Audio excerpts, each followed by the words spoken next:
Chapter 29, Working Alone. Call me a loner, but I've always worked by myself. I enjoy the hunt. I enjoy finding out, where the vehicle is, figuring it out. And I enjoyed working alone. I know that, there are some that work together and has a team, and that's fine. But the only time I ever took somebody with me would be when I had a big truck and I needed a CDL driver or, somebody to drive a motor home or, some special circumstance. But most of the time I worked alone. Most repo people do. I was usually able to handle everything by myself. However, there have been times when a helper would have been beneficial. There was a time when I had an account on a Harley Davidson down in Etowah County, and I'd just gotten the account, and this was my first trip to the given address. It was a nice double-wide mobile home in a rural area. The house set up on a hill with a gravel driveway beside it. There was a big back porch behind the house, and sitting on that back porch was my Harley Davidson Heritage that I was looking to pick up. No vehicles at the house. I took my clipboard and my paperwork, and I went to the back door and knocked loudly several times and realized that no one was home. So I kicked it into high gear then. If nobody's home and the collateral is there, it's time to get it and go before somebody shows up. I want to get that motorcycle off the porch and load it onto my truck and gone as fast as possible. Fortunately, the forks were not locked on the motorcycle. I didn't have a key, but I felt like I could get it loaded myself, so I manhandled that big bike off of the porch onto the gravel driveway. I left it standing behind my truck, and I lowered my boom, and I slid the motorcycle tray onto the lift, lowered it down to the ground so I could roll the bike onto it. As I was trying to manhandle the heavy motorcycle onto the lift, something in my right ankle popped, and I fell down in terrible pain, and the motorcycle fell on top of me. I laid there in pain for about 15 minutes or so, and I think I would have actually welcomed the debtor to show up at that time. Yeah, I was in a lot of pain. I'm out in the country. I have no signal on my cell phone, so calling for help is not an option. I can't put much weight on my right ankle without severe pain, but I got to get this motorcycle loaded and get out of here. I eventually was able to get up, and although in a lot of pain, I was able to load the motorcycle onto my lift. I strapped it down as securely as I could. It wasn't standing straight like I usually like them to be, but it was secure, and that was all that mattered right then. I made my way back to the storage lot. I unloaded the motorcycle and did my paperwork. My ankle was really hurting bad, but being the tough guy that I am, I didn't go to the doctor, but I was gonna work it out, walk it out over the next few weeks. It took a while, but eventually I was able to get around again.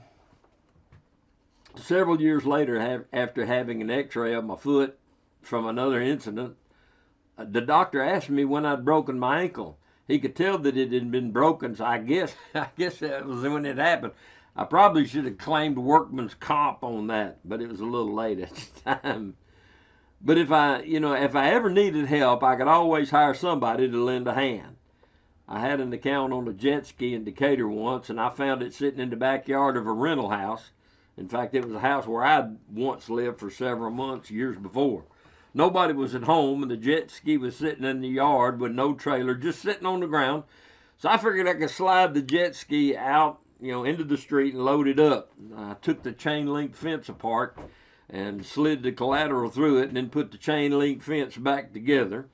But I couldn't, that jet ski was like as heavy, and I just couldn't get that thing to move. I pushed, I tugged, I got it on the other side of the fence, and I did everything I could think of to get that thing to the road, and I couldn't pull into the yard because it had been raining and the yard was wet, and I didn't want to get stuck. So I found this guy. I don't know where I found him, but I hired a guy to help me move it. I can't remember if he was a neighbor, if I called somebody and they had a friend come over or whatever. We was finally able to manhandle that jet ski out to the street.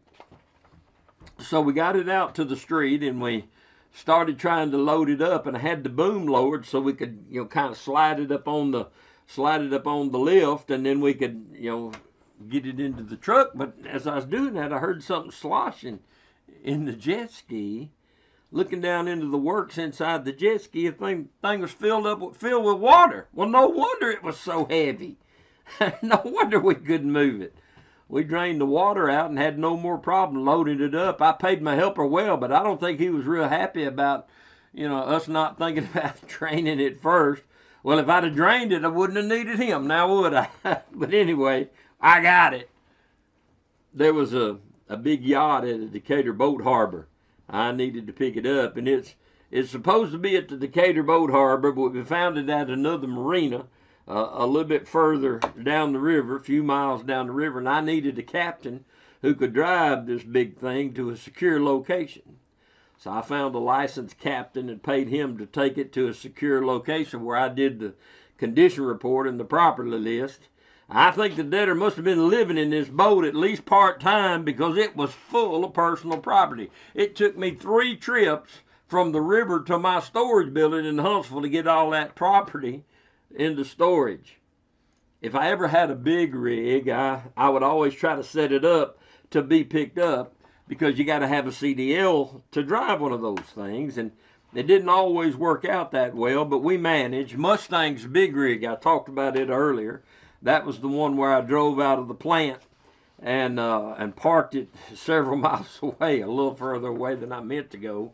And I took my chances and drove it a short distance and hit it until a driver from Birmingham could come up and take it. My wife and I were working in West Alabama one day, and we found a big rig cleaned out, waiting for the finance company to come pick it up. It wasn't a voluntary, but evidently the debtor was giving it up.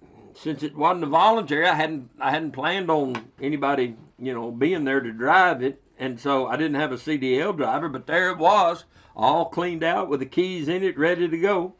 We were over near the Mississippi line, and it was really too far to have to come back and pick up. So, throwing caution to the wind, I climbed into the cab and headed back to Huntsville. My wife drove the wrecker, and I followed in the tractor. We drove real careful, and I got the truck back to the lot with no problems. When I told my boss about it, he hit the ceiling. He said, "Man, if they'd have caught you, that'd have been a several $1,000 fine." I said, "Yeah, but they didn't catch me now, and that's all that mattered." But if I needed a driver, I'd usually call my friend Ben Burke. When I met Ben years ago, he was driving a truck for Pepper's Trucking Company in Huntsville, Alabama. I had met Wayne Pepper, the owner of the truck company, when one of his employees had a vehicle out to be repossessed, and it seemed like I had to go in the office and find out if the guy still worked for him, and Wayne and I got to be pretty good friends. I told him I was always needing a driver, and he recommended Ben.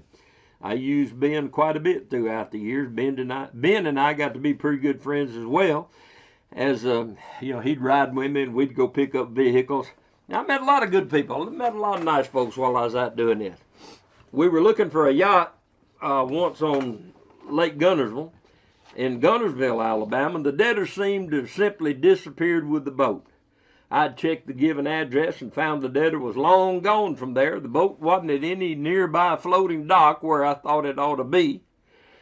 After a day or two of skip tracing, our skip tracers located the boat at a marina on Smith Lake down in Cullman County. It was a cool spring morning when I found the yacht and took possession of it. That simply means I got on board and claimed it. I got on board and I claimed it.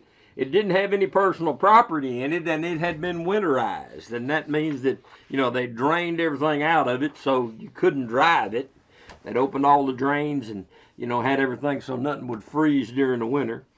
So we needed it moved before the debtor showed up. Believe it or not, they have wrecker services for boats, and those are just what you think they'd be. It's your boat breaks down, you call a boat wrecker. So anyway, it took a while. We found somebody, and they got a boat to come, and I had him tow me back to a place where I could load it up and have it taken in. In fact, I posted the video on here, or at least a video of a yacht repo on Smith Lake, and that's it. I was riding in the boat, and the fellow was pulling me, And we went by the haunted castle on Smith Lake, and it's on here somewhere. You find it if you look for it. All right, well, we got 2 more chapters left, and then we're through with Mr. Please Don't Take My Car.